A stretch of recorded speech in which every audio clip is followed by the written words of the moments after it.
The night train at Deoli. When I was at college, I used to spend my summer vacations in Dehra, at my grandmother's place. I would leave the plains early in May and return late in July. Deoli was a small station about 30 miles from Dehra. It marked the beginning of the heavy jungles of the Indian Terai.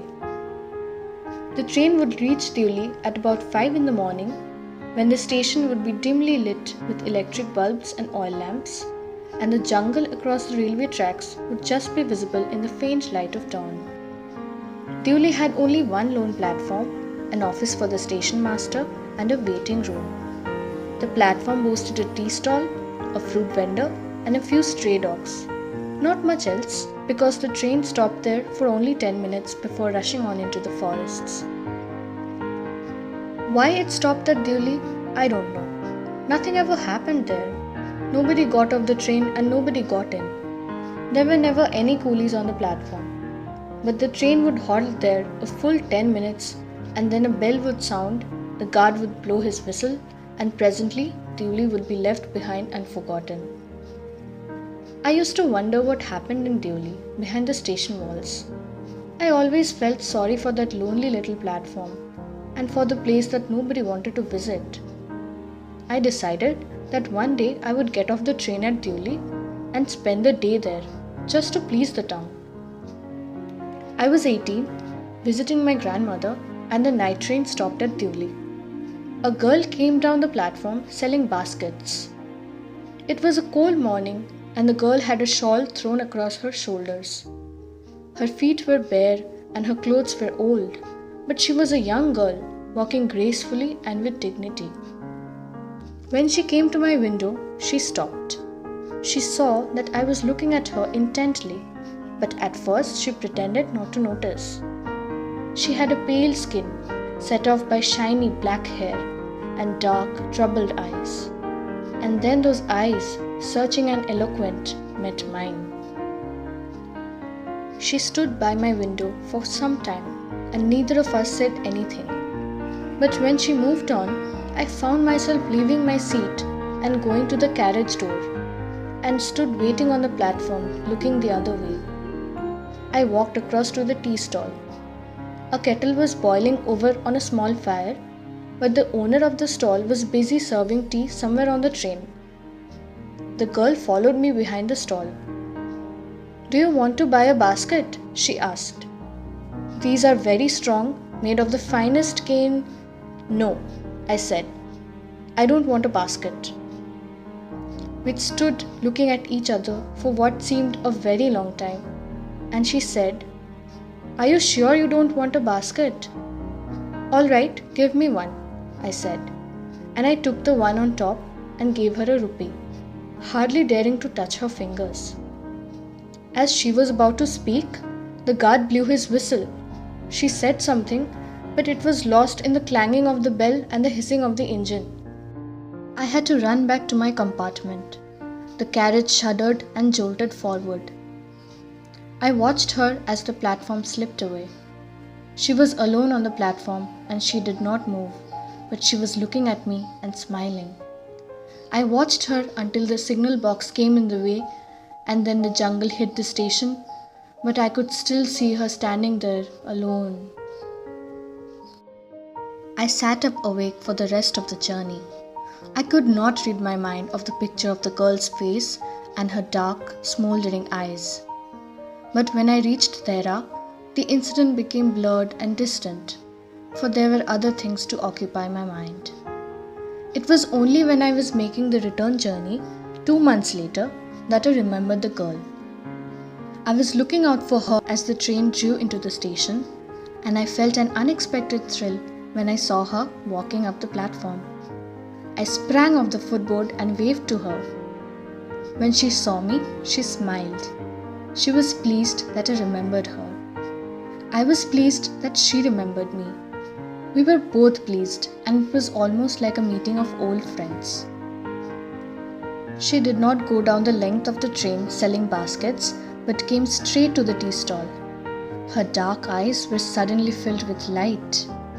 We said nothing for some time, but we couldn't have been more eloquent. I felt the impulse to put her on the train there and then and take her away with me. I could not bear the thought of having to watch her recede into the distance of Dewey Station.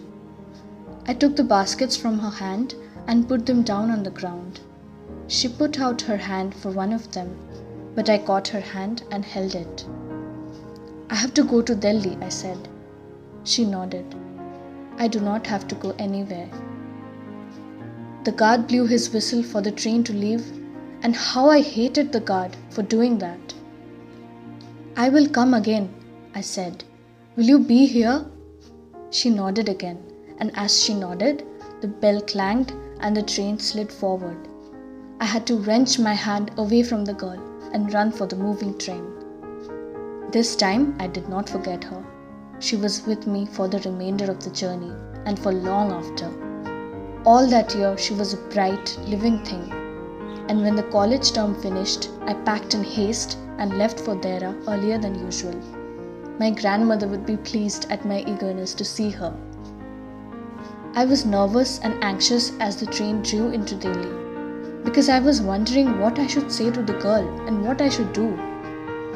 I was determined that I wouldn't stand helplessly before her, hardly able to speak or do anything about my feelings. The train came to Delhi and I looked up and down the platform, but I could not see the girl anywhere. I opened the door and stepped off the footboard. I was deeply disappointed and overcome by a sense of foreboding. I felt I had to do something, so I ran up to the station master and said, "Do you know the girl who used to sell baskets here?" "No, I don't," said the station master. "And you'd better get on the train if you don't want to be left behind." But I paced up and down the platform and stared over the railings at the station yard. All I saw was a mango tree and a dusty road leading into the jungle. Where did the road go? The train was moving out of the station, and I had to run up the platform and jump for the door of my compartment. Then, as the train gathered speed and rushed through the forests, I sat brooding in front of the window.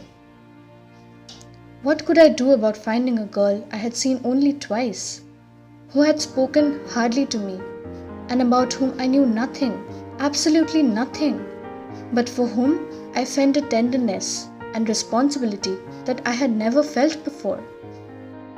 My grandmother was not pleased with my visit after all, because I didn't stay at her place for more than a couple of weeks. I felt restless and ill at ease. So I took the train back to the plains, meaning to ask further questions of the station master at Dewey. But at Dewey there was a new station master. The previous man had been transferred to another post within the past week. The new man didn't know anything about the girl who sold baskets. I found the owner of the tea stall, a small, shriveled up man wearing greasy clothes, and asked him if he knew anything about the girl with the baskets. "Yes, there was such a girl here. I remember quite well," he said. "But she has stopped coming now."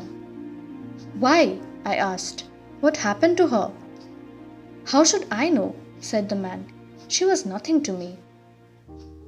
And once again I had to run for the train. As Dewey platform receded, I decided that one day I would have to break journey there, spend a day in the town, make enquiries, and find the girl who had stolen my heart with nothing but a look from her dark, impatient eyes. With this thought, I consoled myself throughout my last term in college.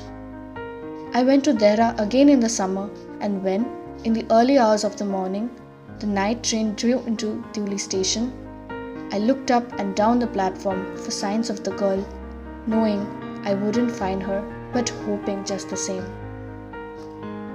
Somehow, I couldn't bring myself to break journey at Dewey and spend a day there.